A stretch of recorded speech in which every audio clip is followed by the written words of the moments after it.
Shalom, shalom, shalom. Shalom, bien-aimés dans le Seigneur. Shalom, peuple de racheté. Que le Seigneur vous bénisse abondamment ce matin. La Bible dit que notre Dieu renouvelle sa bonté chaque matin. Et ce dimanche, nous voulons passer un bon moment dans la présence du Seigneur ensemble, mais également dans l'écoute de la parole. Et comme vous le savez bien, nous sommes dans une période de confinement où nous célébrons nos cultes de chez nous à la maison, en famille, ou seuls, avec le pasteur, nous nous connectons et nous passons, n'est-ce pas, le culte ensemble, dans l'écoute de la parole, dans la prière également. Donc je dis encore shalom à tous ceux qui attendaient déjà ces moments, tous ceux qui sont connectés sur Facebook, sur YouTube, pour le compte de l'armée des rachetés. Que le Seigneur vous bénisse abondamment, abondamment. Connectez-vous, partagez la vidéo. Partagez la vidéo, nous allons être nourris spirituellement ce matin. Le Seigneur va nous faire du bien. Il y a une très bonne parole que le Seigneur a prévue pour nous. Et je peux déjà le confesser que ta vie ne restera pas la même après l'écoute de la parole et surtout après le temps de prière que nous allons passer ensemble. Donc je salue tout le peuple de racheté, tout le chrétien partout dans le monde, tous ceux qui me suivent en ce moment. Je salue également tous ceux-là de la communauté des Centres Montagnes Saintes à Laval. Que Dieu vous bénisse. Que Dieu bénisse tous ceux qui sont déjà en ligne, ceux qui sont de la France, qui nous suivent constamment à chaque fois que nous faisons nos lives, ceux qui sont de l'Afrique, en Amérique, en Asie. Que le Seigneur vous bénisse abondamment, abondamment. Donc soyez bénis par notre Dieu et nous allons écouter la parole du Seigneur. Que Dieu vous bénisse, mes soeurs, vous qui êtes déjà en ligne, partagez la vidéo. Ça signifie que Cathy soit bénie. Comment Gisèle, que la grâce de Dieu soit dans votre maison. Frère Guy Posso, que Dieu te bénisse aussi avec tous les enfants. Que Dieu le bénisse. Mira soit bénie, Bouilly soit bénie. Maman Mireille soit bénie. Allégresse soit bénie. Et que le Seigneur bénisse tous les membres, serviteurs, servantes, ouvriers, ouvrières de la communauté de racheter. Que la main du Seigneur ce matin soit sur vous, sur vos familles, dans cette période de confinement. Soyez bénis, maman Gloria, et Seigneur soit béni. Que la gloire de Dieu soit dans ta maison également.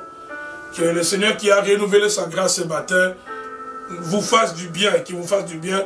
Nous partageons la vidéo parce que nous sommes déjà, je suis déjà en direct. Je dis sur YouTube comme sur Facebook. Nous partageons la vidéo. Laissez-moi bénir quelques personnes qui sont également connectées sur YouTube. Que le Seigneur vous bénisse. La sœur Jemima Toumba soit bénie. Rachel Lapierre, shalom, ma sœur, soit bénie également. Oui, béni Zenga soit bénie. Tu m'as béni, moi aussi je te bénis, ma soeur. Que la grâce de Dieu soit sur vous. La sœur Karine soit bénie, ma soeur. Oh, sœur Evelyne, sois bénie. Tchaboula, sois bénie. J'ai béni tous les Tchaboula. Partout où vous êtes. Sandrine, sois bénie. Yvette, sois bénie. Que papa et maman le soient également. Que Dieu vous bénisse. Que Dieu vous bénisse. Ferdi, sois béni également. Que la grâce de Dieu soit sur toi. Sois béni, mon frère. Donc, que le Seigneur vous bénisse. Partageons la vidéo. Partageons la vidéo. Nous allons passer un bon moment dans la présence du Seigneur. Yahweh soit béni, soit béni. Maman Marie également soit bénie. Là où vous êtes, Papa Dieudonné, tous les Mwembo, je vous bénis ce matin. Que la grâce de Dieu soit dans vos maisons. Oui, que la grâce de Dieu, la grâce de Dieu. Irana soit bénie. Sœur Diane soit bénie également. Sœur Micheline Kabang soit bénie avec ton époux et vos beaux enfants. Que la grâce de Dieu soit dans vos maisons. Magali soit bénie également. Je bénis tout le monde avant de commencer. Entre-temps, continuons s'il vous plaît. Continuons de partager la vidéo. Nous allons passer un bon moment dans la présence du Seigneur. Nous allons passer un temps, l'espoir de prière, mais également un temps d'adoration. Et surtout de l'écoute de la parole. De l'écoute de la parole, je vais relire avec vous ce psaume merveilleux, ce psaume que j'aime beaucoup, le psaume 103. Nous allons déclarer ces psaumes. Ensuite, on va commencer à louer notre Dieu, à célébrer notre Dieu et surtout à l'inviter dans nos vies, dans nos maisons. En ce début du mois de mai, nous voulons que ce mois soit un mois béni, un mois où sa gloire et sa puissance vont nous accompagner, où sa faveur sera sur nous, où sa présence nous rendra intouchables contre tout fléau, contre toute attaque de monde des ténèbres. Nous sommes en train d'élever le Seigneur. Déjà dès le début, le vendredi, j'avais demandé à tous ceux qui me suivent d'être en jeûne, peu importe là où vous êtes. Il y a plusieurs qui ont respecté ce temps de prière, de jeûne. Nous avons consacré le mois, n'est-ce pas, de mai, et le Seigneur nous réserve de grandes choses, parce que nos deux pieds sont sur le calendrier de Dieu. Nous avons posé nos pieds sur l'agenda de Dieu, non pas sur l'agenda des hommes, non pas sur le calendrier de nos familles, non pas sur l'agenda de nos ennemis, mais nos deux pieds sont sur le projet de bonheur que Dieu a préparé avant même que tu ne naisses, avant même que tu viennes sur la terre. Oui, le plan de Dieu a existé avant toi, le projet de Dieu a existé avant toi. C'est sur ce projet que nous nous sommes connectés depuis le vendredi. Et aujourd'hui encore, nous allons nous connecter sur ce projet de bonheur, afin que le mois de mai soit le début de changement, le début de la visitation divine, et que le restant de l'année soit béni par le Seigneur. Le psaume 103, oh, merci Seigneur, merci pour ta présence. Psaume 103, je vais lire dans la version Vie Nouvelle. Bénis l'Éternel mon âme, que tout ce qui est en moi bénisse son saint nom. Bénis l'Éternel mon âme et n'oublie aucun de ses bienfaits. Et n'oublie aucun de ses bienfaits. Aucun de ses bienfaits. C'est lui qui pardonne toutes tes fautes, qui guérit toutes tes maladies. C'est lui qui te délivre ta vie de la tombe, qui te couronne de bonté, de compassion. Je reprends au verset 4. C'est lui qui te délivre, c'est lui qui délivre ta vie de la tombe. Ça veut dire qu'il te sauve de la mort. Oh, que Dieu sauve quelqu'un de la mort ce matin. Amen. C'est lui qui délivre ta vie de la tombe. Il délivre ta vie de la tombe. Donc, on était à deux doigts de te poser dans la tombe. Lui, il te délivre. Seigneur, je le répète encore, sauve plusieurs ce matin. Sauve plusieurs. Qui te couronne de bonté et de compassion. C'est lui qui rassasie de bien ta vieillesse. Qui te fait rajeunir comme l'aigle. Je reprends le verset 5e. C'est lui qui rassasie de bien ta vieillesse. Ça veut dire, il te donne la longévité. Mais cette longévité, tu atteins la vieillesse, mais dans le confort. C'est lui qui rassasie de bien ta vieillesse. Il t'accorde une longue vie, mais dans les conforts. Il t'accorde la longévité dans les conforts. Il rassasie de bien ta vieillesse, qui te fait rajeunir comme l'aigle. Tu es avancé à l'âge, mais Dieu est en train de renouveler ta force. Dieu est en train de renouveler, n'est-ce pas, ta santé. Il te rajeunit comme l'aigle. L'Éternel fait justice. Il fait droit à tous les opprimés. Il a fait connaître ses voies à Moïse. C'est haut fait aux enfants d'Israël. Verset 8. L'Éternel fait grâce. Il est rempli de compassion. Il est lent à la colère, riche en bonté.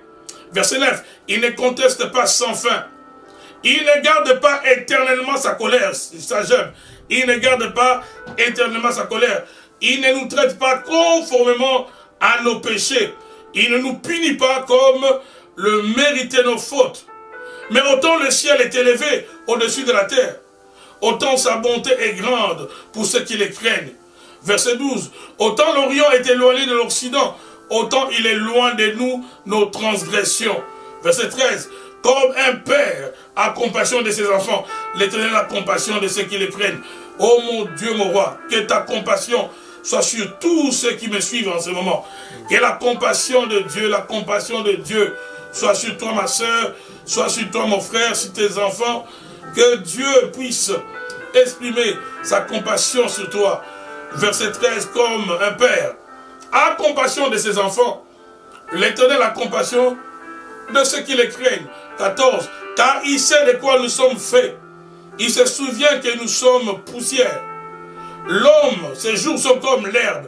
Il fleurit comme la fleur de champ. Lorsqu'un vent souffle sur elle, elle disparaît. Et la place qu'elle occupait ne la reconnaît plus. Verset 17. Mais la bonté de l'Éternel dure d'éternité en éternité pour ceux qui les craignent. Je répète le verset 17e. Mais la bonté de l'Éternel dure d'éternité en éternité pour ceux qui les craignent. Et sa justice demeure pour les enfants de leurs enfants. La bonté de l'Éternel dure d'éternité en éternité pour ceux qui les craignent. Oh, que la bonté de l'Éternel ne quitte pas ta vie, ne quitte pas ta famille, parce que tu crains le Seigneur. Que la bonté de Dieu soit générationnelle. Je dirais mieux, que la manifestation de la bonté de Dieu soit générationnelle, soit attachée à ta famille, soit attachée au sang qui coule dans tes veines. Que tes enfants bénéficient de la bonté de Dieu. Que les enfants de tes enfants jouissent de la bonté de Dieu. Dans le nom de Jésus-Christ de Nazareth. Amen. Mais la bonté de l'Éternel dure d'éternité en éternité. Pour ceux qui les craignent. Écoutez bien la partie B. Sa justice, je suis dans Psaume 103, le verset 17.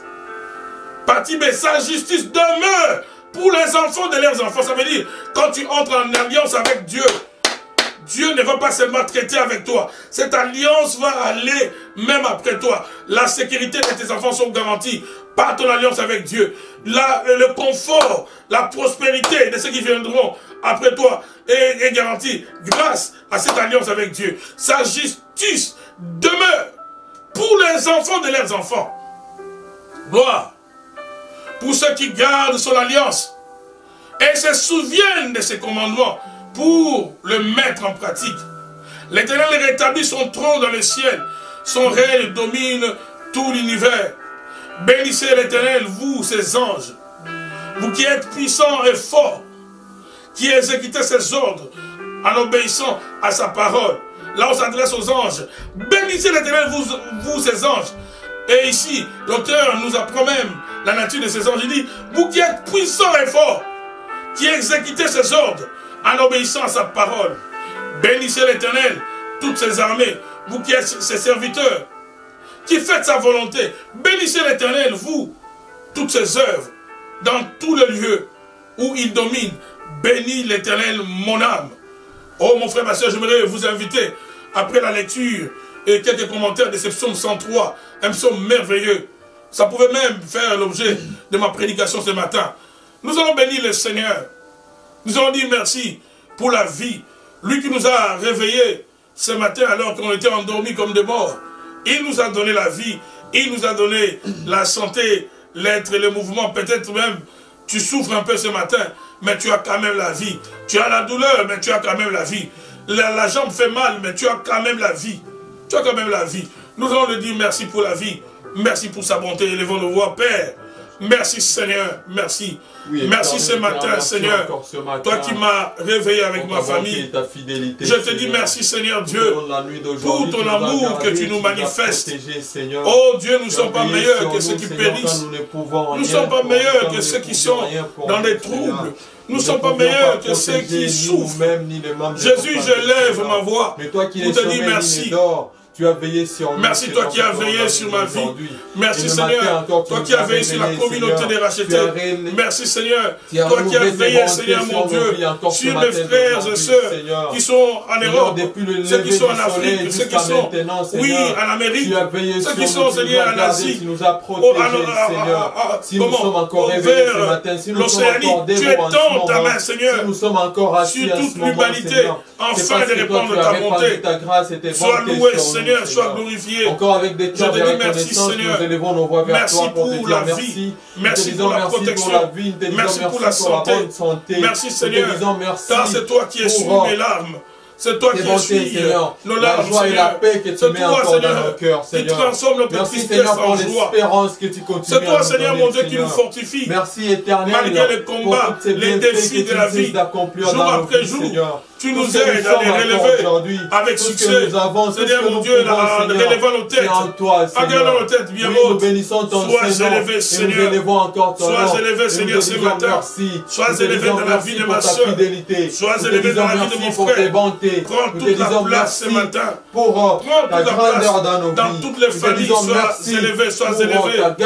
Oh Dieu, sois élevé. Merci pour la victoire que tu nous as accordée, Seigneur. Que la gloire nous te rendons grâce pour toutes ces choses. Reçois la gloire, reçois la majesté. Voilà pourquoi la Bible nous dit dans les livres de l'Apocalypse, là au ciel, les 24 vieillards qui t'entourent, jettent à tes pieds les couronnes. Ils t'adorent, les 4 vivants, témoignent et crient, Seigneur mon Dieu, oui, combien tu es grand.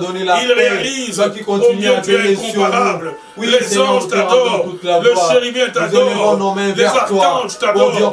Oui, Père, c'est avec raison que David pouvait dire que tout ce qui respire loue l'Éternel. Tu mérites la louange, tu mérites la gloire, tu mérites l'adoration de ton peuple. Disons merci à toi qui nous donne l'intelligence d'être utile à nos patrons. Nous te disons merci, toi qui nous donnes la force, Seigneur, d'accomplir les travaux que nous accomplissons. Reçois la gloire, la louange, merci, Seigneur, la majesté. Toi qui continues à nous donner l'intelligence et la sagesse de bien mener personne ne t'a créé. Tu nous as donné. Oh, tu n'es pas comme le Dieu de certains qui sont fabriqués par le maître des hommes. Tu n'es pas comme les idoles que l'homme a forgé, que l'homme a taillé. Personne ne t'a taillé, personne ne t'a forgé, personne. C'est toi, Seigneur, qui nous donne les habiletés, Seigneur, tu existes par toi-même. Tu n'as ni commencement ni fin. Dans les sociétés dans lesquelles tu nous as mis, Seigneur. Merci, Seigneur, pour ta révélation que tu nous accordes. Merci pour la vie. Seigneur, même pour merci ces moments surtout pour l'œuvre de la croix. Nous te remercions, Seigneur, même pour ces moments que tu nous donnes d'écouter ta parole éternelle. Oui, Seigneur, nous savons que ce n'est pas tout le monde qui a eu cette grâce de d'écouter ta parole. Mais nous, à qui tu as disposé nos cœurs, Seigneur, d'être devant toi, avec la puissance de ton sang lave nos cœurs.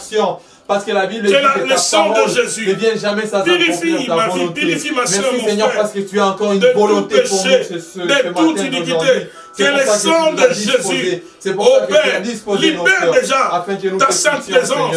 Oui, nous ouvre les portes, oui, de ton sanctuaire. Que ton sang, Seigneur, oui, nous rapproche de toi, de ton trône de grâce. Et afin que nous aussi, Seigneur, nous puissions capter le message, que nous puissions capter, Seigneur, ta volonté sur nos vies, Seigneur. Produis le miracle, produis le miracle. Accomplis le miracle. Selon que toi tu le veux, oh Dieu, accomplis le miracle dans la vie d'un frère et d'une sœur. Accomplis le miracle ce matin. J'ai pris pour le surnaturel. Le Dieu des surnaturels. Le Dieu des surnaturels. Le Dieu des surnaturels. J'ai pris, j'invoque ton nom. Accomplis le miracle ce matin.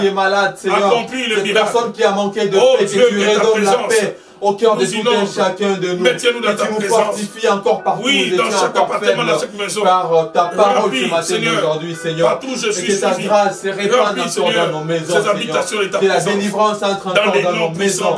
Au nom puissant de Jésus. Merci, Seigneur. Nous avons besoin de toi. Gloire, gloire, gloire. Sois rendu à toi, notre Dieu. Oui, Seigneur. Alléluia. Bien-aimés, là, Seigneur, nous arrivons à un moment capital, très, très important. Ce matin, encore shalom, shalom.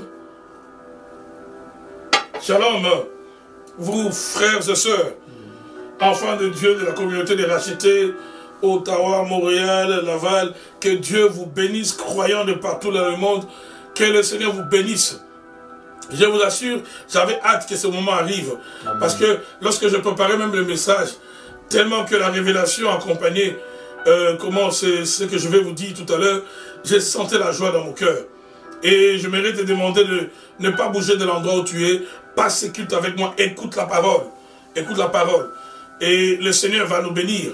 Et j'aimerais nous inviter aussi, alors que tu es dans les conforts de ta maison, de prendre la note et de temps en temps de vérifier, bien sûr, le texte que je donnerai, afin d'attester la véracité de l'enseignement. Que Dieu vous bénisse. L'onction de Dieu est déjà sur vous. L'onction ne fait seulement de communier ensemble, de prier ensemble, même si on n'est pas dans le même lieu. La même onction que je suis en train de ressentir ici, commence déjà à agir. Commence déjà à agir. Commence déjà à agir. Ce matin, le Seigneur va guérir plusieurs femmes. Va guérir plusieurs femmes. Je le déclare, je le dis déjà. Amen. Donc ces femmes qui ont des problèmes de biome, des fibromes, croyez à la guérison. Commencez déjà à ressentir la guérison. Il y en a même, pendant que je serai en train de parler, l'ange de Dieu va commencer à détruire ces choses en vous. Certains ne pourront pas se contenir. Ils seront même obligés d'aller à la toilette parce que l'ange de Dieu va commencer à opérer des miracles. Je dis au moment où je serai en train de parler. Amen. Au moment où je serai en train de parler. Je témoigne déjà de miracles. Je suis en train déjà d'élever ma foi au-dessus de ta maladie, au-dessus de ton problème.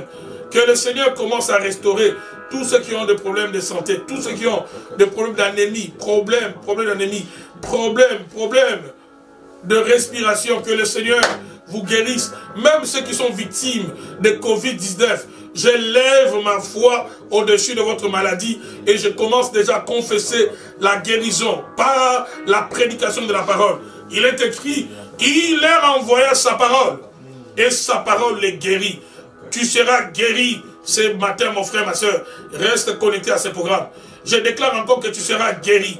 S'il y a une malédiction sur ta vie, s'il y a une condamnation sur ta vie, je n'ai pas besoin forcément d'enseigner ces choses pour que le Seigneur le fasse dans ta vie. Mais moi, je lève ma foi au-dessus de cette malédiction. Je connecte ma foi à la puissance de la croix de Golgotha, afin que le sang de Jésus te libère de toute malédiction, te libère de toute souillure, même si c'est un acte abominable que tu as commis dans le passé, dans ton passé. Le sang de Jésus est capable de te séparer de ton passé. Le sang de Jésus est capable d'enlever toute condamnation. Oh, je prie, Seigneur, que cette parole change de vie. Que cette parole, Seigneur, enseigne ton peuple, communique la connaissance. Dans le nom de Jésus. Au nom de Jésus. Amen. Allons-y dans le livre des rois. 1 roi 13. Alléluia. Merci pour cette présence, Seigneur. Merci, Père. 1 roi 13. 1 roi 13. Nous avons fait une bonne lecture. Une très bonne lecture. 1 roi 13. À partir du premier verset. Et vous savez, en Israël, c'est le juif, ils ont des séances où on vient simplement pour lire. Déjà dans la lecture, la révélation est accessible. Lorsque nous savons seulement lire, le rhume peut venir dans la lecture. 1 roi 13, à partir du premier verset. Or, un homme de Dieu arriva de Juda à Bethel, sur l'ordre de l'Éternel, pendant que Jéroboam se tenait près de l'autel pour brûler de parfum. Il cria contre l'autel sur l'ordre de l'Éternel et il dit, autel, autel, voici ce que dit l'Éternel. Un fils naîtra dans la famille de David, son nom sera Josias.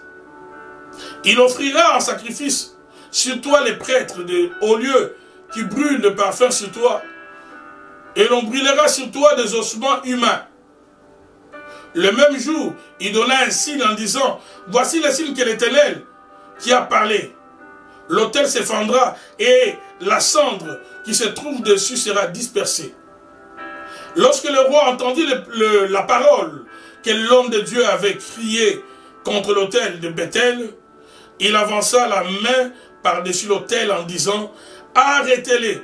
La main que Jéroboam avait tendue contre lui devint alors paralysée, il ne put la ramener à lui.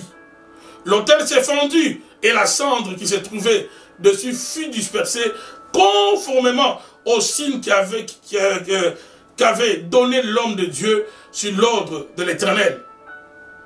Alors le roi prit la parole et dit à l'homme de Dieu, implore l'Éternel ton Dieu et prie pour moi, afin que je puisse retirer ma main. L'homme de Dieu implora à l'Éternel, et le roi put retirer sa main qui redevint comme avant. Verset 7. Et le roi dit à l'homme de Dieu, soulignez bien cela, viens avec moi dans mon palais, tu mangeras et je te donnerai un cadeau. L'homme de Dieu répondit au roi, même si tu me donnais la moitié de ton palais, je ne viendrai pas avec toi. Je ne mangerai rien et je ne boirai rien à cet endroit. Car voici l'ordre qui m'a été donné. dans une parole de l'Éternel. Car voici, verset 9, à souligner, l'ordre qui m'a été donné dans une parole de l'Éternel. Tu ne mangeras rien et tu ne boiras rien. Et tu ne prendras pas à ton retour le même chemin qu'à l'aller. Et il est reparti par un autre chemin. Il ne prit pas à son retour le chemin par lequel il était venu à Bethel. Continue avec moi, partage la vidéo. Il y a déjà l'onction de Dieu qui s'installe dans la lecture de la parole. Nous sommes rendus au verset 11e. Or, il y avait un vieux prophète qui habitait à Bethel. Ses fils vinrent lui rencontrer tout ce que l'homme de Dieu avait fait à Bethel ces jours-là, ainsi que les paroles qu'il avait dites au roi. Les récits terminés, leur père leur demanda par lequel chemin est-il réparti. Ses fils avaient vu par quel chemin était réparti l'homme de Dieu de Juda. Il leur dit, c'est le moellane. C'est ce qu'ils firent. Et il monta dessus. Il partit à la poursuite de l'homme de Dieu. Et le trouva assis sur un labyrinthe. Et lui dit, es-tu l'homme de Dieu venu de Juda? Il répondit, c'est bien moi. Alors il lui demanda, viens avec moi à la maison et tu mangeras un peu. Mais l'homme de Dieu répondit, je ne peux ni revenir en arrière avec toi, ni entrer chez toi. Je ne mangerai rien et je ne boirai rien avec toi à cet endroit. Car il m'a été dit dans une parole de l'Éternel, tu ne mangeras rien et tu ne boiras rien là-bas. Et tu ne prendras pas à ton retour le même chemin qu'à l'aller. Et l'autre lui répliqua, moi aussi je suis un prophète. Moi aussi je suis un prophète comme toi. Un ange m'a parlé de la part de l'Éternel. Il m'a dit, ramène-les avec toi dans ta maison et qu'ils mangent et boivent. Il lui montait, soulignez bien cela, il lui montait. Verset 19, l'homme de Dieu revint en arrière avec lui et il mangea et but dans sa maison. Ils s'étaient installés à table quand la parole de l'Éternel fut adressée au prophète qui l'avait ramené. Il cria à l'homme de Dieu venu de Juda, voici ce que l'Éternel, parce que tu t'es rebellé contre l'ordre de l'Éternel et que tu n'as pas respecté le commandement que l'Éternel ton Dieu t'avait donné, parce que tu es revenu en arrière et que tu as mangé et bu à l'endroit même dont il t'avait dit, tu ne mangeras rien et tu ne boiras rien là-bas, ton cadavre n'entrera pas dans les tombeaux de tes ancêtres. Puis quand le prophète qui l'avait ramené eut mangé et bu, il scella l'âne pour lui.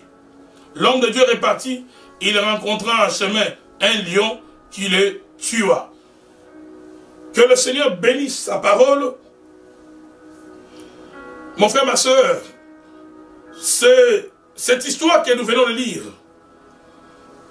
est tellement riche d'enseignements. Est tellement riche d'enseignements, je crois qu'un des livres que je publierai, je tirerai cela de principes qui sont attachés dans cette histoire. Et si je te dis déjà cela, c'est pour te dire qu'il y a tellement de principes spirituels que nous allons dégager dans cette histoire. Alors toi qui aimes la parole de Dieu, écris ce que je vais dire. Nous sommes à l'époque où Israël était séparé en deux. Il y avait Roboam avec la tribu de Juda et Benjamin, et 10 autres tribus, Dieu les avait données à Jéroboam. Là je prêche déjà, prends en note mon frère, ma soeur. Jéroboam était serviteur de Salomon. Il n'avait aucune histoire de la royauté dans sa famille. Dieu lui-même va lui donner la royauté à cause de la maison de David, à cause, n'est-ce pas, de Salomon qui s'était rébellé contre le Seigneur. Souvenez-vous dans le livre, n'est-ce pas, toujours de rois. Nous avons vu dans le livre de roi 11, je pense, Salomon s'était livré à plusieurs femmes. Il avait pris au moins 1000 femmes, 700 princesses ou 300 concubines, vice-versa. Ça fait au total 1000 femmes. Et à cause de cette multitude de femmes, Salomon a commencé à aller vers d'autres dieux. Alors que Dieu s'était révélé à Salomon à 2 reprises. À 2 reprises. Et Dieu lui a parlé à 2 reprises. Malgré l'expérience avec Dieu, Salomon est allé vers d'autres dieux à cause de quoi? Du plaisir. À cause du plaisir. Et Dieu avait dit à Salomon, je vais arracher le royaume de tes mains. Et je donnerai une partie du royaume à ton serviteur. Le même Dieu qui te donne est capable de reprendre ce qu'il t'a donné. Le même Dieu qui t'élève est capable de te rabaisser. Le même Dieu qui te donne la forme est capable de te déformer. Mais cela n'est pas le but du Seigneur que de nous empêcher de garder ce qu'il nous a donné. Souvent lorsque nous perdons ou nous n'arrivons pas à garder la position, à garder les avoirs, les bénédictions que le Seigneur nous donne, c'est simplement à cause de nos péchés.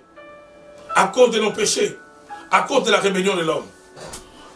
Et Dieu va dire à Salomon, souvenez-vous de cela, que je n'arracherai pas ce royaume durant ton règne, mais je le ferai pendant le règne de ton fils.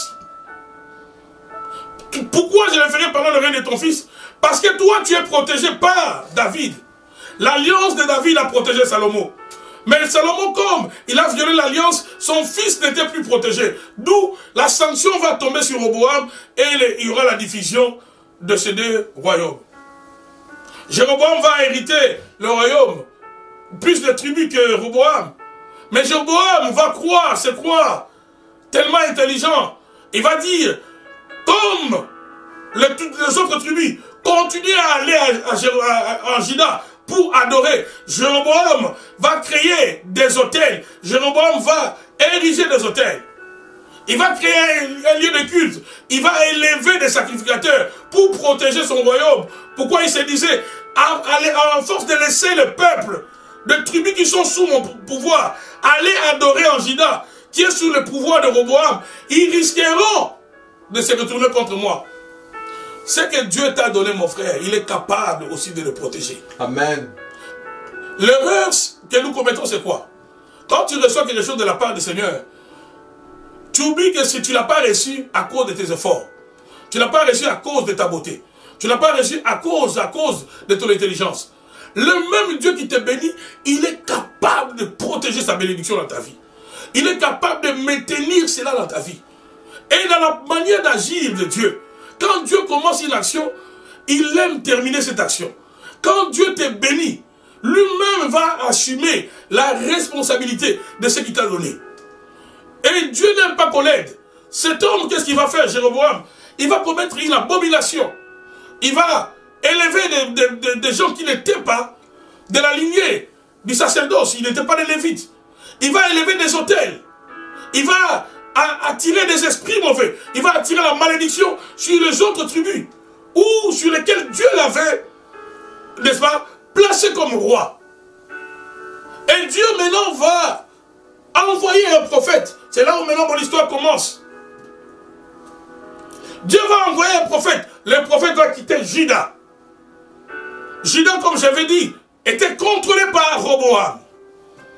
Le prophète va quitter Juda et il va aller dans le royaume dirigé par Jéroboam.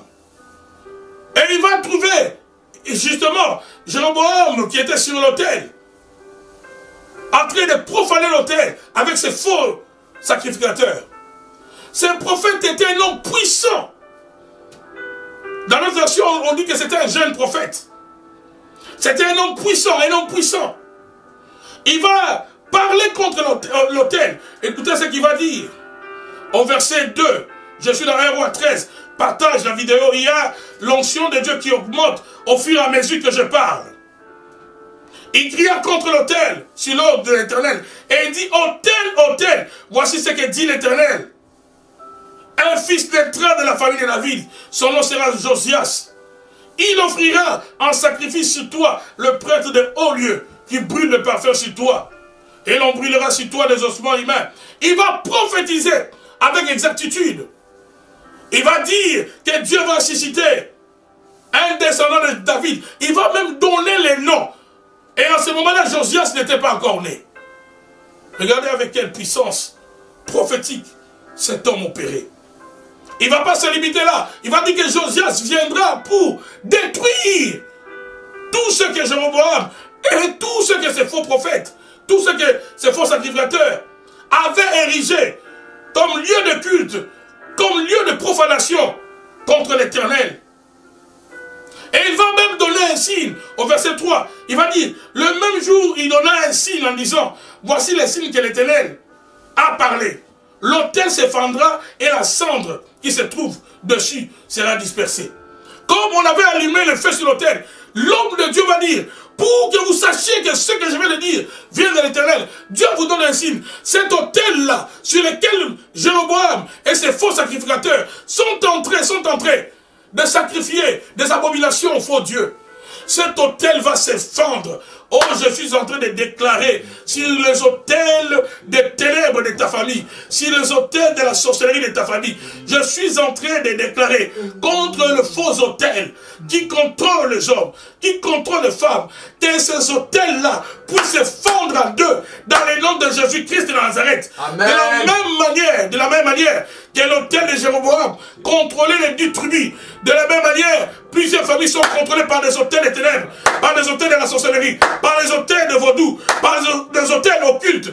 Ce matin, avec une autorité sainte, je déclare que l'autel qui retient ton mariage, que l'autel qui retient ta vie, puisse se fendre en deux au nom de Jésus-Christ de Nazareth. Amen. Je dis que cet autel puisse se fendre en deux au nom puissant de Jésus-Christ de Nazareth. Amen. L'autel qui retient la destinée, l'autel qui libère la malédiction sur la famille, l'autel qui libère la condamnation sur les hommes, sur les femmes de ta lignée, que cet autel se fonde en deux dans le nom de Jésus-Christ de Nazareth. Amen. De la même manière que ce prophète a crié sur l'autel, je suis en train de crier contre cet autel qui parle contre ta vie, qui parle contre ta destinée, qui parle contre ta santé. Je crie et je condamne l'autel de la sorcellerie, je condamne l'autel de vaudou, je condamne l'autel qui bloque ta destinée, l'autel qui bloque l'éclat de ton étoile. Que cet autel te libère au nom de Jésus-Christ de Nazareth.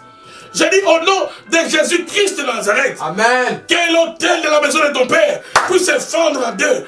L'autel des traditions, l'autel de la chefferie, l'autel des ténèbres. Que cela se fonde en deux. Je dis que cela se fonde en deux. Amen. Je répète encore, au nom de Jésus, que cela se fonde en deux. My God. Ben robo sakarabaso. Shimasa. Shikarabaso. Que cet autel se fonde en deux.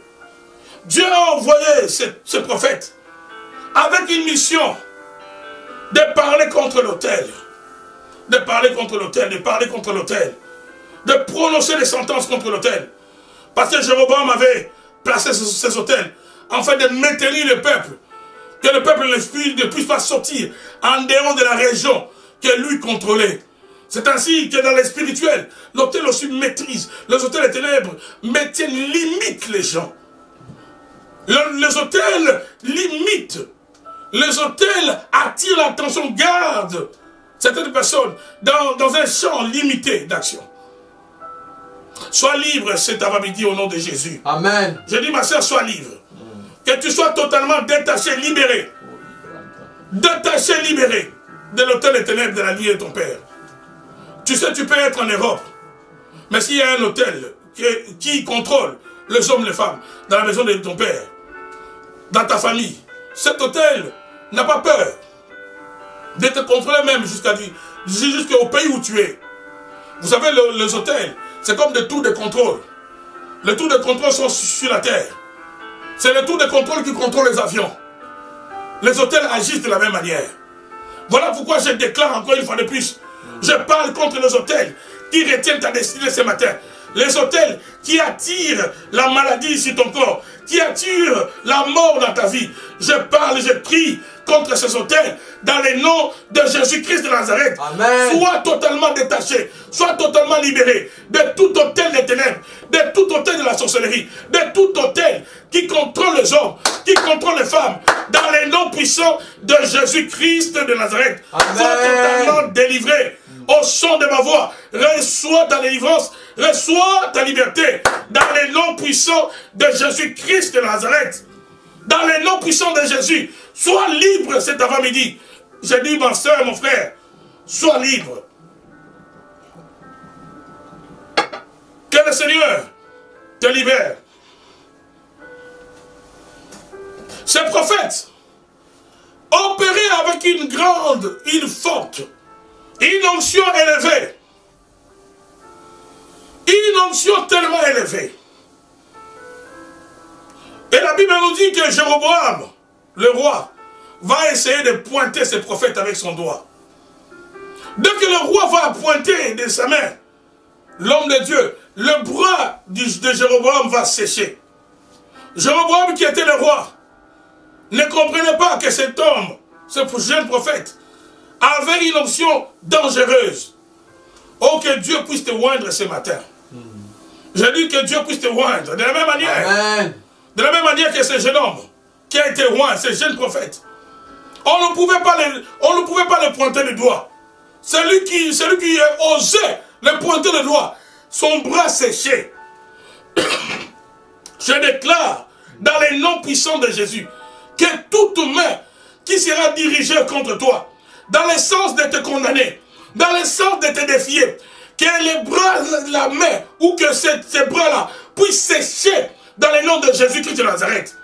Dans les noms puissants de Jésus-Christ de Nazareth. Amen. Que Dieu puisse déployer une onction spéciale sur ta vie.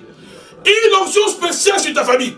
De telle sorte que tout celui, ou encore tous ceux-là, qui vont vouloir diriger des mains contre vous, lever la main contre tes enfants, lever la main contre ta vie, lever la main contre ta famille, dans le sens de te défier, dans le sens de te nuire, dans le sens de se moquer de toi, que cette main, que ces bras sèchent, dans les noms de Jésus-Christ de Nazareth. Oh, que Dieu libère une onction qui sèche la main de tes ennemis, que Dieu libère une grâce qui sèche la main des sorciers, qui sèche la main de vaudou, au nom de Jésus-Christ de Nazareth. Amen. Que cette onction puisse sécher la main ou les bras de tout celui qui va les défier. Jéroboam a commis une erreur. Il y a des gens avec des options bizarres, avec des options dangereuses. Jéroboam va pointer de la main cet homme et son bras va sécher. Et Jéroboam va commencer à supplier le prophète en disant au prophète qui venait de Juda, si tu peux implorer Dieu, afin que je reprenne ma main. Oh, je suis en train de déclarer sur ta vie, tous ceux qui t'ont défié vont te supplier à la fin de ce programme. Amen. Vont te supplier après cette période de confinement. Tous ceux qui se sont crus supérieurs à ta vie, tous ceux qui t'ont oppressé, tous tes oppresseurs, tous tes ennemis vont te supplier dans le nom de Jésus-Christ de Nazareth. Il y a des gens qui vont te demander, prie ton Dieu afin que ton Dieu bénisse mes enfants. Prie ton Dieu afin que ton Dieu change ma situation. Mais ce sont les mêmes personnes qui hier se sont moquées de toi, qui hier t'ont combattu. Ce sont les mêmes personnes. Parce que Dieu veut t'élever. Dieu fera que ceux qui t'ont combattu, ceux qui ont cru être supérieurs à toi, qu'ils puissent te supplier. Je le déclare dans les noms de Jésus de Nazareth. Amen. Les Jéroboam de ta vie vont te supplier. Je déclare encore que les Jéroboam de ta vie te supplieront. Tous ceux qui sont élevés par le diable, tous ceux qui sont élevés dans la sorcellerie, ils vont te supplier. Que Dieu libère une onction spéciale sur toi. Je déclare que Dieu libère une autorité spéciale sur toi. Une autorité spirituelle spéciale sur toi. Que Dieu libère une onction spéciale sur toi. Amen. Dans le nom de Jésus-Christ de Nazareth. Amen. Ils te supplieront. Qu'il le fasse en secret. Qu'il le fasse publiquement. Tout celui qui va te pointer les doigts pour te défier, pour te maudire, tout celui qui élèvera sa main contre ta vie, contre ta destinée, contre ta famille, contre ta femme, contre ton mari, contre tes enfants, sa main va sécher à partir de maintenant. Je dis sa main va sécher. Oh, que Dieu libère une onction dangereuse sur toi. Amen. Une onction qui sèche les mains des ennemis. Yes. Une onction qui sèche les bras des ennemis. Amen. Une onction qui les empêche d'agir. Vous savez, la main, c'est ce qui permet à l'homme de toucher les choses, d'agir. Quand on sèche la main ou les bras, ça veut dire, on enlève à cette personne la capacité d'agir. Il ne peut plus être mobile, il ne peut plus poser des actions. Oh, que Dieu puisse immobiliser tes ennemis. Que l'onction qui est sur toi puisse paralyser tes ennemis. Puisse paralyser les actions. Amen. Dans le nom de Jésus-Christ de Nazareth. Amen. Shimaso robosa karabaso. Shimeka rabaso. Que l'onction de Dieu qui est sur toi neutralise la sorcellerie, neutralise les pratiques des ténèbres. Que l'onction qui est sur toi neutralise, j'ai dit neutralise, dans les noms puissants de Jésus-Christ de Nazareth. Amen. Charobosa, Soto Karabazan de Ben Dabé. Dans les noms puissants de Jésus de Nazareth. Amen.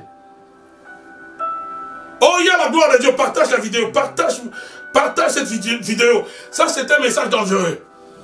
Je suis en train de dire que les Jéroboam de ta vie, tous ceux qui sont élevés en autorité du côté de l'ennemi, Jéroboam représente ici l'ennemi. Jéroboam représente celui qui apporte, qui amène l'abomination dans la famille. Celui qui libère la honte sur tout le monde. Celui qui libère l'opprobre sur tout le monde. Oh, que Jéroboam te pointe du doigt, sa main va sécher à partir de maintenant. Que le Dieu qui a oint ce prophète de Juda puisse te oindre ce matin. Écris, déclare cela, Seigneur, ouais-moi. Ouais-moi ce matin. Ouais-moi, Seigneur. Une onction dangereuse. Une onction dangereuse. Une onction qui sèche les bras de mes ennemis. Une onction qui sèche les mains de mes ennemis. Une onction qui va sécher, qui va limiter mes ennemis, qui va les paralyser, qui va les neutraliser. Une onction qui neutralise. Une onction qui neutralise ce matin. My God, my God. Que Dieu puisse te voir ce matin. Amen. Que Dieu puisse te voir ce matin. Cet homme de Dieu avait une autorité spirituelle tellement élevée. Et dans sa bonté, il va prier le Seigneur. Afin que le Seigneur fasse quoi? Ramène, libère les bras de Jéroboam. Et le Seigneur va accorder cela. Et comme il avait prédit que l'autel allait s'effondrer, la Bible nous dit, au verset 5, nous sommes à 1 Roi 13, l'autel s'est fondit et la cendre qui se trouvait dessus fut dispersée. Conformément au signe qu'avait donné l'homme de Dieu sur l'ordre de l'Éternel. Vous savez, quand tu marches avec Dieu,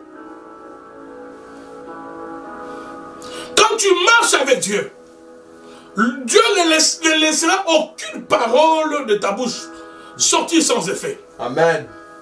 Cet homme a prédit que l'autel allait se fendre. À la minute même, l'autel s'est fendu. Quand tu marches avec Dieu, tes paroles seront comme des épées contre tes ennemis. Amen. Quand tu marches avec Dieu, quand tu deviens intime avec l'Esprit de Dieu, si tu parles contre quelqu'un, la personne sera en danger. Voilà pourquoi toi qui ne comprends pas les choses de Dieu, méfie-toi, ne défie pas quelqu'un qui est en alliance avec Dieu. Quelqu'un qui est attaché à Dieu. Quelqu'un qui marche sous l'influence de l'onction de l'Esprit.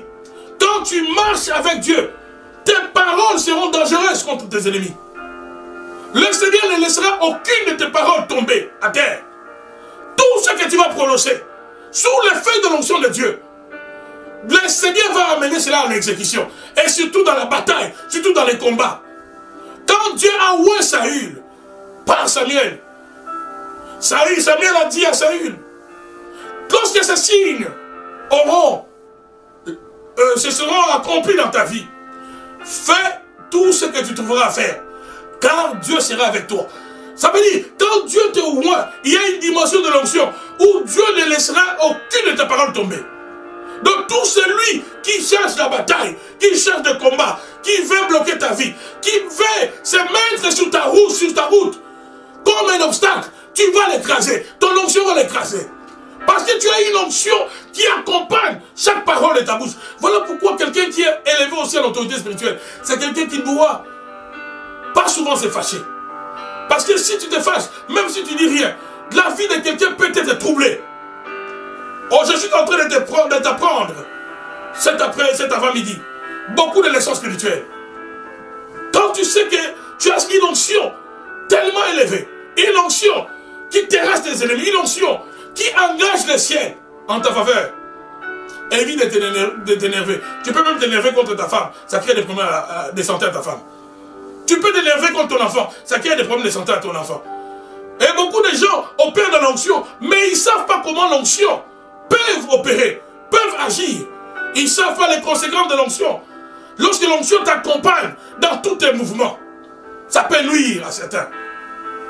Voilà pourquoi quand un homme spirituel est et t'attrister, tu vas faire comme Jésus, tu vas demander que le Seigneur pardonne. Parce que tu sais que si tu gardes la colère envers cette soeur, envers ses frères, même s'il t'a fait le mal, si tu gardes ta colère, le jugement de Dieu ne les ratera pas. Parce que ton onction, l'onction de Dieu qui est sur toi, l'onction agit dans cette dimension-là. Oh, que Dieu bénisse quelqu'un ce matin. Je dis que Dieu bénisse quelqu'un ce matin. Amen. Le prophète va parler contre l'autel, l'autel va se fendre. Et le roi maintenant va demander au prophète qui venait de Juda, au jeune prophète, d'aller chez lui à la maison. Oh, c'est maintenant que je commence mon message. C'est maintenant que je commence mon message. C'est maintenant que je commence mon message. Écrit là, écrit quelque part, dis au frère et à la soeur, le message commence maintenant, écoute bien les pasteurs. Le message commence maintenant, le message commence maintenant. Amen. J'ai intitulé ce message, le jeune prophète, le vieux prophète et les lions. Dans ce message, nous allons voir avec vous quelques points qui constituent les erreurs de cet homme, de ce prophète, de cet homme de Dieu venu de Juda. Un homme extrêmement roi, un prophète très puissant. Mais cet homme va connaître une fin tragique. Il commence bien son histoire, quand je viens de vous le démontrer. L'histoire de ce prophète, de ce jeune prophète venu de Juda, une belle histoire, elle commence bien, mais elle termine mal, elle termine mal. Elle termine mal. Quelqu'un a dit, il vaut mieux même mal commencer, bien terminer, que de bien commencer et de mal terminer. Et dans certaines destinées, le diable t'attend au tournant. Il peut te laisser commencer, il peut te laisser faire des prouesses, accomplir des choses, mais il t'attend à la fin. Oh, je déclare sur ta vie que toi tu termineras bien. Amen. Parce que tu me suis ce soir, tu termineras bien. Amen. Et si tu veux avoir la connaissance, le bagage nécessaire pour bien terminer, commence à écrire ce que je serai en train de dire ici, concernant ces jeunes prophètes, concernant les erreurs de ces jeunes prophètes. J'insiste encore sur l'onction qui était sur lui. Une forte onction. Malheureusement, ce jeune homme, ce jeune prophète, quand on va l'inviter chez le roi Jéroboam, chez les jeunes hommes, qu'est-ce qu'il va faire? Il va dire publiquement ce que Dieu lui avait dit dans le secret. Il va dire au roi, Dieu m'a dit, j'ai reçu un message de la part de Dieu. Regardez l'immaturité. J'ai reçu le message de la part de Dieu. De ne pas aller manger sur quelqu'un, de ne pas entrer dans la maison de quelqu'un, et de ne même pas rentrer sur le même chemin par lequel je suis venu. Par le discours, par la réponse de ce jeune homme, de ce jeune prophète, malgré son onction, il va commencer à préparer lui-même sa descente aux enfers. Je répète, note bien ce que je suis en train de dire. Le roi lui pose la question, le roi l'invite à manger. Il refuse. Regardez, je peux lire cela et relire cela avec vous, parce que nous allons dégager quelques principes ici. 1 Roi 13, verset 7. Le roi dit à l'homme de Dieu, viens avec moi dans mon palais, tu mangeras et je te donnerai un cadeau. L'homme de Dieu répondit au roi, même si tu m'as donné la moitié de ton palais, je ne viendrai pas avec toi. Je ne mangerai rien et je ne boirai rien à cet endroit. Car voici l'ordre qui m'a été donné. Dans une parole de l'Éternel, tu ne mangeras rien et ne boiras rien. Et tu ne prendras pas à ton retour le même chemin qu'à l'aller. Et cet homme va étaler, il va lui-même étaler tous les secrets. Il va étaler les secrets des directives de Dieu pour son ministère, pour sa mission. Il va dire, il va répondre même au-delà de la question, de la proposition qui lui a été faite. On lui demande, viens manger. Pourquoi parle-t-il de son chemin de retour, alors qu'on lui propose simplement de venir manger?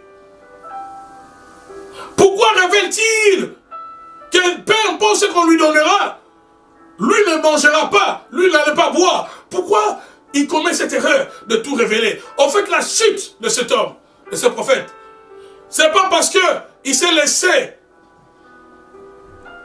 influencé par plus tard les vieux prophètes, mais c'est parce que ici, il va faire preuve d'une maturité.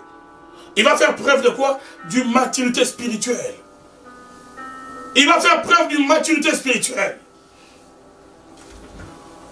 Mon frère, ma soeur, note bien ceci. Le manque d'expérience dans la destinée de quelqu'un peut être à la base de beaucoup de dégâts dans la destinée de quelqu'un. Quand Dieu appelle Moïse, Dieu savait qu'il allait faire de lui le libérateur. Et qu'est-ce que Dieu va faire? Dieu va envoyer Moïse passer 40 années auprès de Jéthro dans le désert, afin de le former. Je l'ai dit le vendredi pour ceux qui me suivent souvent, que Moïse ne pouvait pas amener les enfants d'Israël dans le désert si lui-même n'avait pas expérimenté, n'avait pas acquis l'expérience du désert. Qu'est-ce que j'aimerais dire ici, mon frère, ma soeur? Que l'appel ne suffit pas. Que l'appel, avoir l'appel, avoir la vocation, ne suffit pas. Et il y a des choses que l'appel ne te donne pas automatiquement. L'appel peut te donner les talents, ça peut te donner l'onction, ça peut te donner la force. Mais ce que l'appel ne peut pas te donner, c'est l'expérience. C'est l'expérience. Il avait une onction spéciale, cet homme. Il avait une autorité spirituelle tellement élevée. Tu ne pointes du doigt, ta main sèche. Mais il va pécher. Pourquoi? Par manque d'expérience. Par manque d'expérience. Voilà pourquoi quand Dieu t'appelle, mon frère, Dieu va te préparer. Amen. Dieu doit te préparer. La vocation ou l'appel ne doit pas faire de toi un électron libre. Toi, tu n'as plus besoin d'enseignement. Toi, tu n'as plus besoin d'encadrement. Toi, tu n'écoutes plus personne. Tu vas finir comme le déjeuner du lion.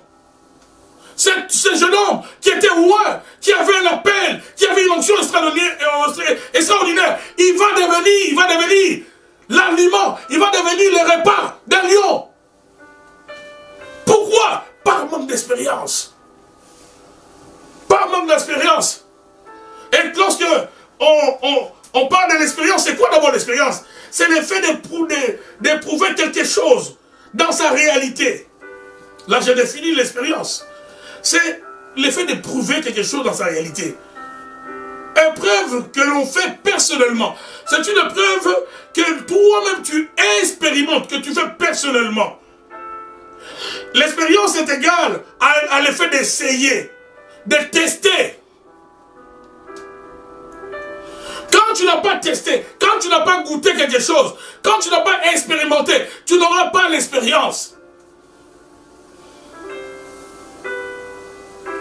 Il y a des choses par lesquelles le Seigneur te fera passer, des chemins par lesquels Dieu te fera passer afin de t'aiguiser, afin de te faire acquérir l'expérience. La Bible nous dit ceci. Lorsque Dieu a fait sortir Israël de l'Égypte, il y avait un raccourci. Mais la Bible dit que Dieu va les faire passer par le chemin le plus long. Parce que Dieu savait que s'ils prenaient les raccourcis, par manque d'expérience, ils allaient se perdre. Trouvez ce verset. Ils allaient se perdre. Par manque d'expérience, ils allaient se perdre. Des fois, tu te dis, mais Seigneur, tu m'as appelé. Tu as dit que je serais un grand prophète. Aujourd'hui, tout le monde veut devenir prophète d'ailleurs. Tu as dit que je serais une prophétesse. Regardez combien de prophétesses enseignent aujourd'hui, c'est bien. Mais combien acceptent que Dieu le prépare? Combien acceptent que Dieu puisse le former? Combien acceptent le terrain de la préparation? Tu ne peux pas aller dans une boucherie et prendre la viande crue et le mettre sur la table et commencer à manger. À moins que tu puisses avoir des problèmes mentaux. La nourriture doit se préparer. Cette viande-là, il faut la préparer.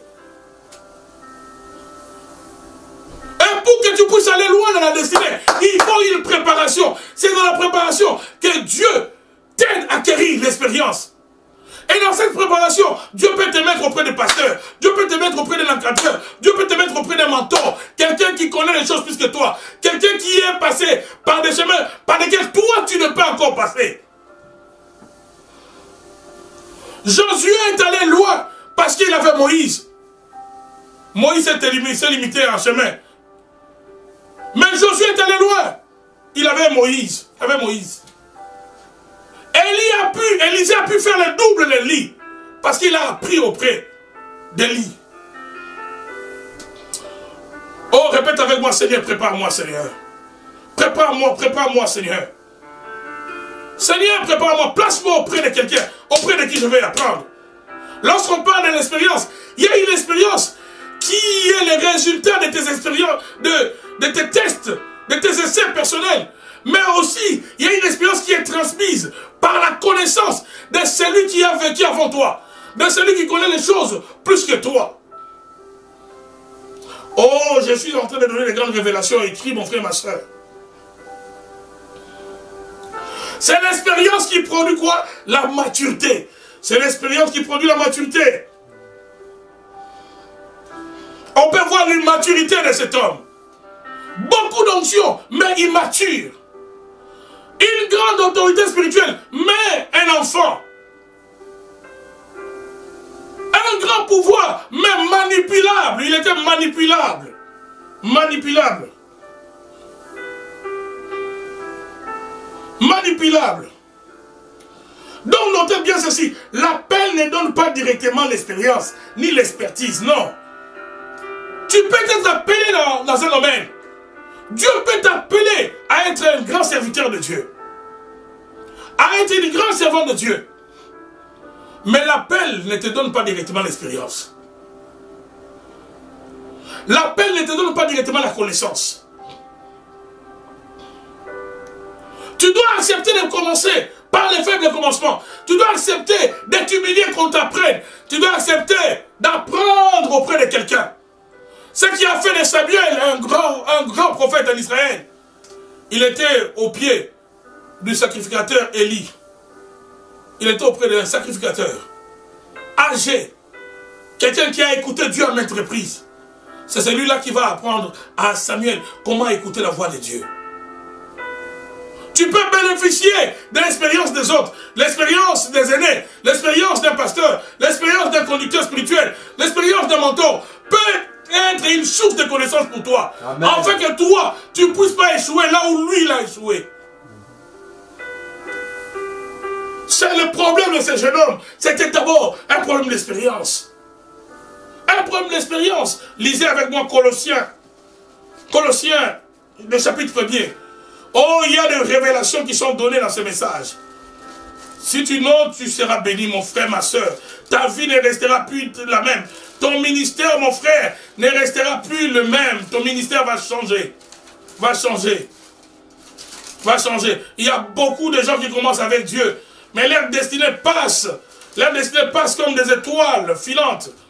Il y a beaucoup de gens et qui ne demeurent pas dans l'élévation, qui ne demeurent pas dans le ministère, qui ne demeurent pas dans le domaine de leur appel. Ils ont été appelés, mais ils ne font pas long feu. Ils sont comme ces jeunes prophètes. Ils sont comme cet homme de Dieu de Juda.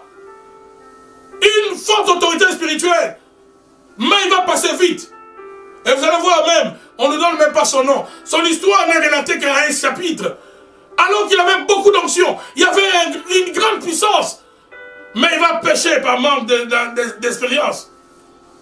Oh, que Dieu parle à quelqu'un ce matin. Que Dieu parle à quelqu'un ce matin. Quand Dieu te met auprès de certaines personnes, hein, c'est pour que tu puisses acquérir la connaissance grâce à leur expérience. Amen. Colossiens 1, verset 9. Voilà pourquoi nous aussi, depuis le jour où nous en avons été informés, nous ne cessons de prier Dieu pour vous. Nous demandons que vous soyez remplis de la connaissance de sa volonté. En toute sagesse et intelligence spirituelle. Ici, l'apôtre Paul dit aux chrétiens de l'église de Colosse, il leur dit, voilà pourquoi nous aussi, depuis le jour que nous avons été informés, nous ne cessons de prier Dieu pour vous. Nous demandons que Dieu vous remplisse de quoi? De la connaissance de sa volonté, de la connaissance de sa volonté de toute sagesse et intelligence spirituelle. Sagesse et intelligence spirituelle. Tu ne peux pas évoluer sans la connaissance et sans la sagesse et l'intelligence spirituelle. Non. Non. Vous allez voir que certaines personnes, ils servent le Seigneur. Il a appelé la connaissance de son appel. Mais il manque quoi? La sagesse et l'intelligence spirituelle. Il manque l'intelligence spirituelle. Il manque l'intelligence spirituelle. Et c'est à cause de cela que le diable va la voir. Et ces jeunes hommes, le diable va les battre dans le terrain qu'il a l'habitude de battre plusieurs enfants de Dieu.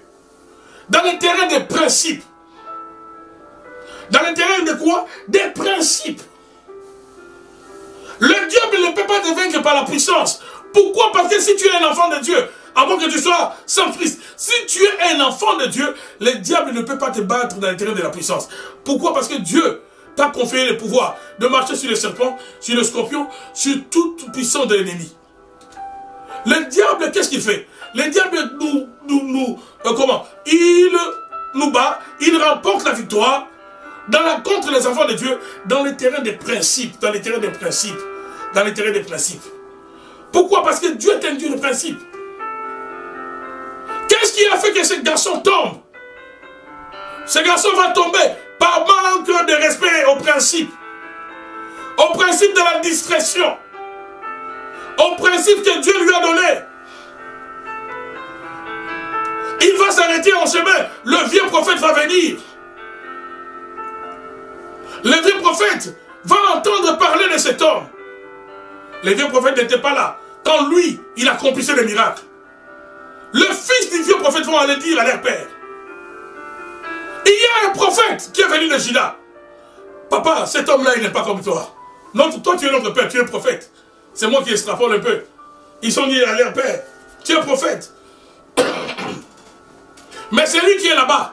Il a une autorité extraordinaire. Le bras du roi a séché. Il a parlé contre l'autel. L'autel s'est fendu. Vous savez, quand Dieu commence à accomplir des grandes choses dans ta vie, fais très attention. Parce que le niveau de combat de ta vie va aussi augmenter.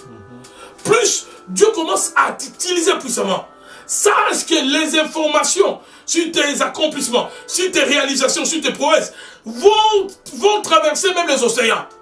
Le monde des ténèbres sera informé. C'est alors qu'on va commencer à préparer ton Goliath. On va commencer à préparer, chercher qui va te mettre à terre, qui va t'écrouler. Je répète encore, quand tu commences à accomplir des grandes choses, il y a un verset des évangiles où on parle de Jésus. On dit que Jésus a accompli des grands miracles. Et on commençait à penser à l'élever. Et la Bible dit, et lui se retira dans un lieu désertique pour prier. Pendant que lui il accomplissait les choses, pendant que les hommes commençaient à les louer, pendant que les hommes commençaient à dire on peut le faire le roi, on peut faire de lui le gouverneur, lui il a dit c'est le moment pour moi d'aller rechercher encore le Seigneur. Les accomplissements, les réalisations de ces jeunes prophètes, sa réputation n'a pas traîné. Sa réputation va lui créer même des ennemis. Ce que tu fais des grands, ce que tu accomplis des grands, ne t'en fais pas. Ton témoignage ne se limite pas simplement dans les quatre coins des enfants de Dieu. Même chez tes ennemis. D'ailleurs, nos ennemis se renseignent beaucoup plus sur nous que nos amis. Et c'est sur cette base-là que ceux qui te combattent vont s'aiguiser, vont se préparer par rapport à la réputation de tes accomplissements.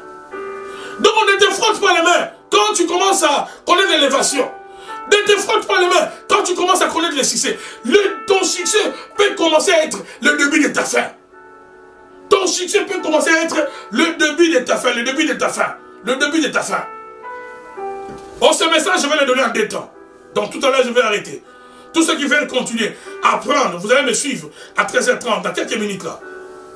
Dans quelques minutes, vous allez me suivre.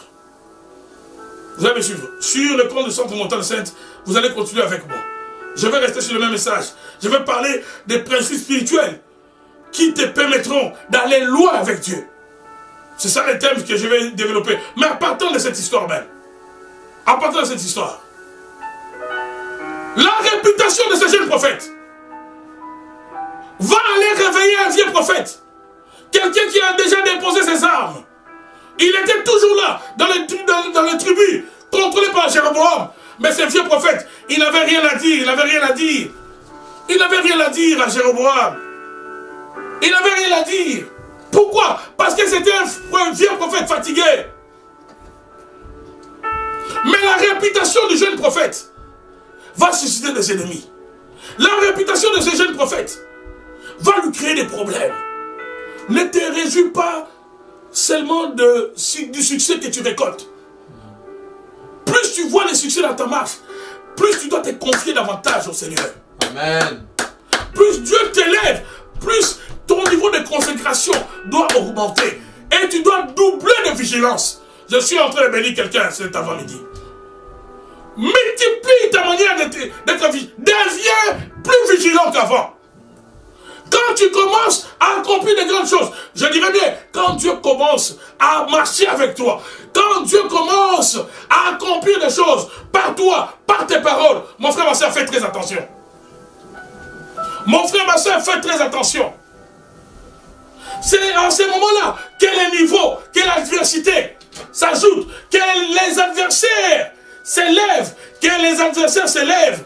Quand on commence à dire, voilà, il y a maintenant une femme qui prie dans cette famille, il y a une femme qui est en train d'amener les réveils dans cette famille, il y a un homme qui est en train de prêcher toute la famille, il y a un homme qui commence n'est-ce pas, à payer les études de ses neveux, de ses nièces, il y a quelqu'un qui veut changer les choses dans cette région.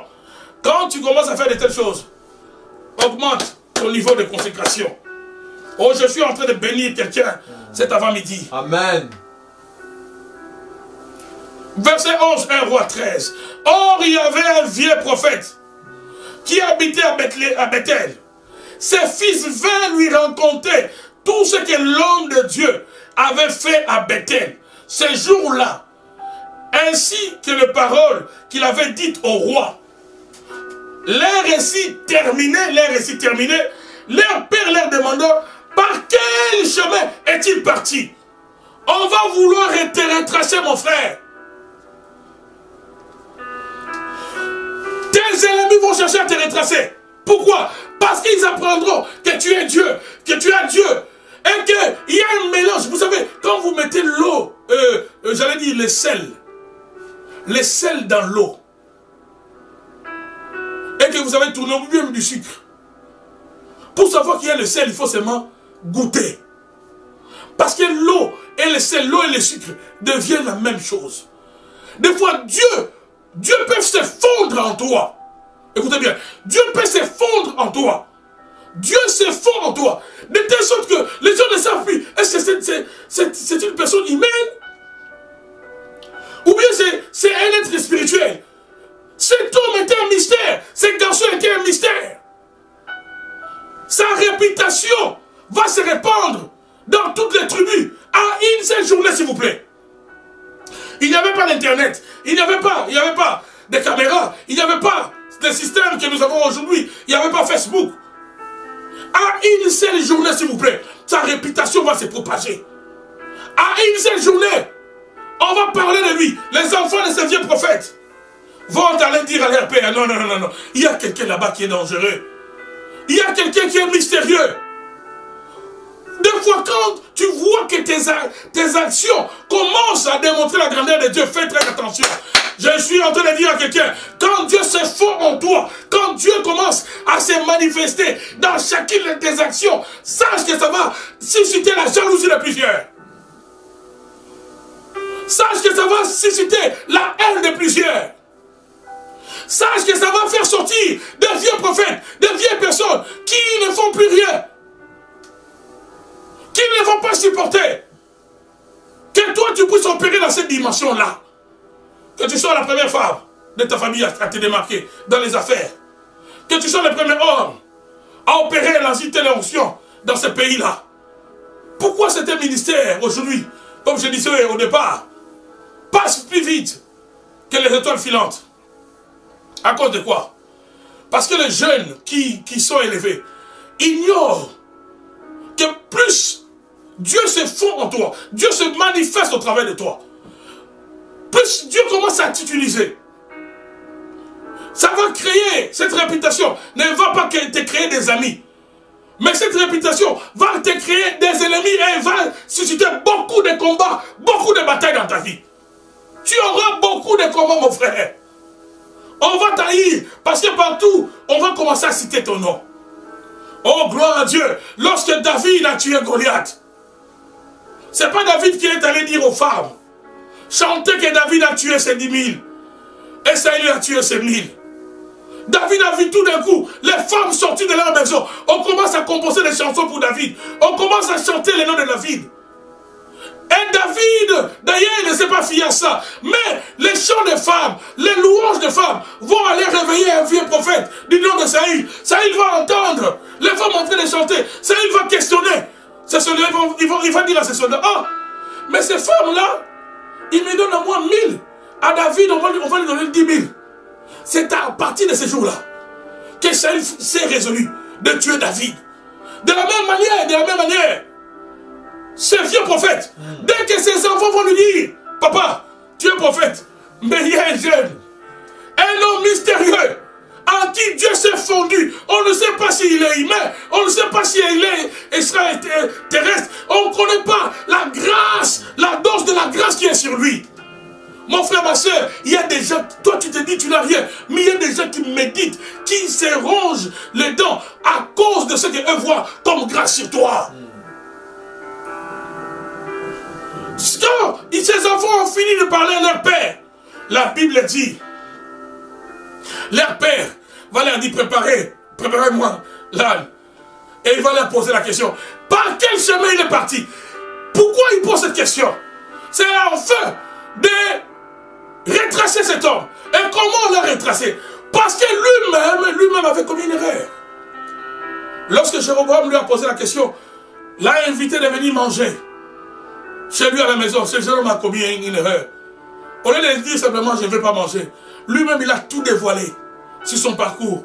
Il a même révélé, non seulement que je ne viendrai pas manger, ni boire chez toi, Jéroboam, mais je ne retournerai pas non plus par les chemins par lesquels je suis venu. Et cela a attiré les regards sur tout le monde. Tout le monde maintenant, vous devez savoir par où comment il est passé. Toi-même, tu t'attires les combats parce que tu ne sais pas fermer ta bouche. J'ai mes limites ici maintenant. Dans 30 minutes, nous allons continuer. Tous ceux qui veulent recevoir des grandes révélations sur ce que le Seigneur m'a dit, sur un des livres que le Seigneur, si Dieu me fait grâce, qui sera publié cette année, ou si Dieu me fait grâce au début de l'année prochaine, si tu veux connaître des grandes révélations, si tu veux monter en spiritualité, rendez-vous dans 30 minutes. Tu vas taper Centre Montagne Sainte sur YouTube, tu vas me suivre, le Seigneur va te bénir. J'aimerais prier pour tous ceux qui sont malades. J'aimerais encore confesser la guérison. La guérison, la guérison. La guérison, tous ceux qui sont malades, tous ceux qui sont malades.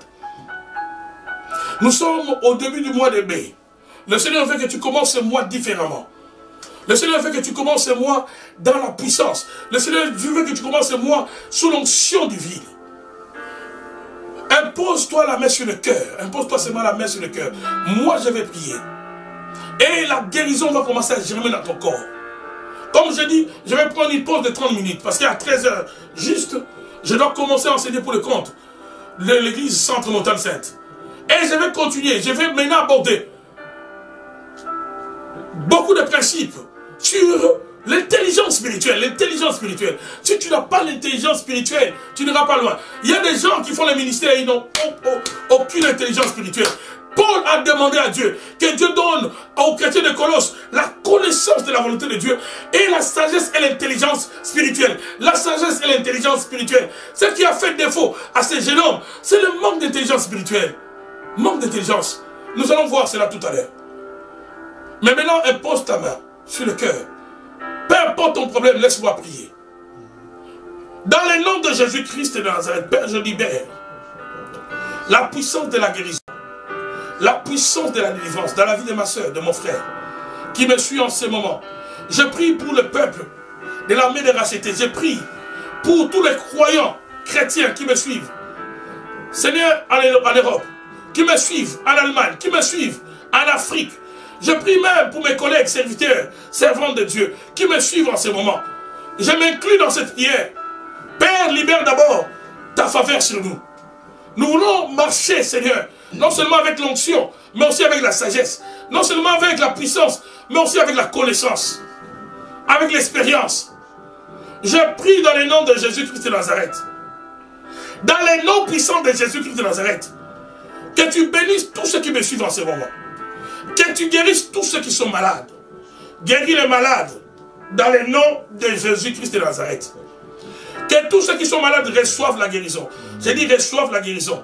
Je répète encore, reçoivent la guérison. Dans le nom de Jésus-Christ de Nazareth. Au nom puissant de Jésus-Christ de Nazareth. Recevez la guérison. Recevez la guérison au nom de Jésus. Tous ceux qui sont sous les chaînes de la malédiction, au son de ma voix, aussi calme que je le déclare, soyez libres. Je dis, sois libre, ma soeur. Je répète encore, sois libre, mon frère. Que ta famille soit libérée. Que tes mains soient libérées. Que ton esprit soit libéré. Dans le nom de Jésus-Christ de Nazareth. Au nom puissant de Jésus. Seigneur, que cette parole change nos vies. Nous rapproche de toi. Dans le nom de Jésus, nous avons ainsi prié. Amen. Que le Seigneur vous bénisse abondamment. Chrétiens, vous qui nous suivez, vous qui êtes bénis par notre ministère, Armée de racheter, je vous invite à soutenir cette vision. Nous avons des obligations que nous continuons à satisfaire. Quand je parle des obligations, je vois la salle, l'église que nous sommes en train de payer malgré que nous ne réunissons pas présentement dans nos locales. Alors vos dons, vos dîmes, vos libéralités, pardon, vos dons, vos libéralités, seront le bienvenu. Alors on vous indique sur l'écran comment vous pouvez soutenir notre ministère et notre église. Et que le Seigneur vous bénisse abondamment. Soyez bénis, soyez bénis, soyez bénis. Que le Seigneur bénisse tous ceux qui soutiennent notre vision, tous ceux qui font des dons, tous ceux qui sont membres ou pas membres et qui soutiennent cette vision. Soyez bénis massivement, soyez bénis massivement. Alors, pour les comptes de l'Armée des rachetés, le programme va continuer durant la semaine avec le pasteur Ézéchiel et moi-même. On va vous indiquer les autres jours de la semaine que j'interviendrai pour le compte de l'Armée des rachetés. Aujourd'hui, vous savez, nous sommes en train de prêcher. Le Seigneur a voulu que pendant ces confinements, que nos prédications aillent en dehors de nos quatre murs. Et ce n'est plus l'église locale, à l'église locale seulement que nous sommes en train de parler. Dieu a permis, par cette période de confinement, que nous puissions parler à plusieurs personnes. Donc, je ne me limite pas simplement aux enfants spirituels que Dieu nous a donnés dans la vie de Montréal, mais je m'adresse à tous ceux-là qui nous suivent, qui sont bénis par moi en Afrique, qui sont bénis en Europe, qui sont bénis par mon collègue, partout où vous êtes dans le monde, que le Seigneur étende sa main sur vous dans le nom de Jésus-Christ de Nazareth. Et tous ceux qui veulent me contacter, dorénavant, tous ceux qui veulent me contacter, parlez au pasteur fidèle. Vous voulez une prière spéciale avec moi, on va vous indiquer les numéros de mon secrétaire, le frère Gaël. Contactez lui et vous allez directement avoir le pasteur fidèle, tous ceux qui veulent. N'est-ce pas, entrer en contact avec moi, de près ou de loin, peu importe là où vous êtes, c'est possible. Et à travers, n'est-ce pas, mon secrétaire, je pourrai entrer en contact avec vous. S'il y a lieu de prier, je prierai avec vous. Donc, que la grâce du Seigneur soit sur vous. Je vous bénis massivement. Comme je vous l'ai dit tout à l'heure, ce message, je vais le continuer dans 30 minutes. Donc, à 13h30, j'invite tout celui qui est béni. Tout celui qui aime la parole de Dieu, tout celui qui veut comprendre la suite de cette histoire, tu veux grandir dans la connaissance, tu ne veux pas finir comme déjeuner du lion, tu ne veux pas finir dans les vents du lion. Dans 30 minutes, si tu n'as pas déjeuné, je te donne 30 minutes, déjeune, mais ne finis pas comme le déjeuner du lion. Voilà pourquoi tu dois m'écouter dans 30 minutes. Dans 30 minutes, nous allons répartir, mais cette fois-ci, sur le compte YouTube du Centre Montagne Sainte. Donc vous allez taper sur YouTube, Centre Montagne Sainte. Cliquez sur abonnez-vous et sur la cloche. Dès que nous commençons, vous allez, n'est-ce pas, vous serez connectés et vous serez bénis. Je répète encore, c'est un message puissant, c'est un message qui va changer ta vie et tu vas voir que tu n'auras pas perdu d'avoir suivi les deux tranches de ce message. Car Dieu m'a dit de tout couler maintenant. Donc, sois béni, mon frère. Je vous bénis, peuple de racheté. Je bénis tous les croyants, tous les chrétiens qui me suivent partout dans le monde. Que le Seigneur vous bénisse massivement, que la bénédiction puisse pleuvoir comme la rosée sur vous. Dans les noms de Jésus-Christ de Nazareth, soyez massivement bénis. Au nom de Jésus, donc dans 29 minutes, dans 13h à 13h30, je repars encore pour le compte de Centre Montagne Sainte avec vous. Que Dieu vous bénisse. Merci. Au revoir. Soyez bénis.